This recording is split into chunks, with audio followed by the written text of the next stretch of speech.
ஆண்டவராகிய இயேசு கிறிஸ்து நாமத்தில் உங்களை வாழ்த்துகிறேன்.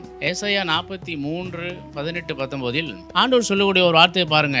பூர்வ காலத்தை நினைக்காதே, முந்தினவைகளையும் நினைக்காதே, இவைகள் எல்லாவற்றையும் விட்டுவிடு. நான் புதிய காரியத்தை செய்ய போகிறேன், அதை நீ அறியாமல் இருக்காதே. அறிவு இல்லாமையினால் தான் ஜனங்கள் சங்காரமாகிறார்கள். நான் சொல்லுகிற ஒவ்வொரு வார்த்தையும் கவனமாய் கேள் என்று ஆண்டவர் சொல்லுகிறார். வனாந்தரத்தில் வழியை உருவாக்கக்கூடியவன், அவாந்தர வெளியிலே ஆறுகளையும் உண்டாக்குவேன் என்று சொல்லுகிறார். ஏனென்றால் வனாந்தரத்தில் நாம் போயிட்டோம்னா எந்த வழியில போறதுன்னு நமக்கு தெரியாது. ஆனா அப்படியே அந்த வனாந்தரத்துல நான் போயிட்டா கூட நம்மளுக்கு ஒரு வழியை தேவன் காண்பிக்கிறேன் என்று சொல்லுகிறார். ஆண்டவர் சொன்னார் இல்லையா, நானே வழி என்று. அந்த வழியைத்தான் பழைய ஏற்பாடு காலத்துல ஏசாயா தீர்க்கதரிசி சொல்லுகிறார். வனாந்தரத்திலே வழிகளையும் அவாந்தர வெளியிலே ஆறுகளையும் உண்டாக்குவேன் என்கிறார். நமக்கு வழி தெரியவில்லை என்றால் அந்த வழியை நமக்கு காட்டுவார். கண்மலையை அடித்தார்கள், தண்ணீர் வந்தது என்று பார்க்கிறோம். அப்படியாகவே அவாந்தர வெளியிலும் ஆறுகளை உண்டாக்க அவரால் முடியும். அவரை நாம் அடக்கி வைக்க முடியாது. அவர் செய்த காரியங்கள் அநேகம். அவர் சர்வ வல்லமையுள்ள தேவனாய் இருக்கிறார், சர்வத்துக்கும் சிருஷ்டிகராய் இருக்கிறார். ஆகையினால தான் முந்தினவைகளை நினைக்காதே,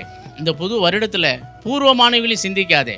இதோ நான் புதிய காரியத்தை செய்கிறேன், அது இப்பொழுதே தோன்றும் என்று ஆண்டவர் சொல்லுகிறார். நீங்கள் புதிய காரியத்தை சிந்தியுங்கள், புதிய காரியத்தை ஆண்டவரிடத்தில் சொல்லுங்கள். ஆண்டவர் அப்படியே உங்களுக்கு செய்வாராக. ஆண்டவர் இயேசு கிறிஸ்து நாமத்தில் உங்களை வாழ்த்துகிறேன். ஆமென்.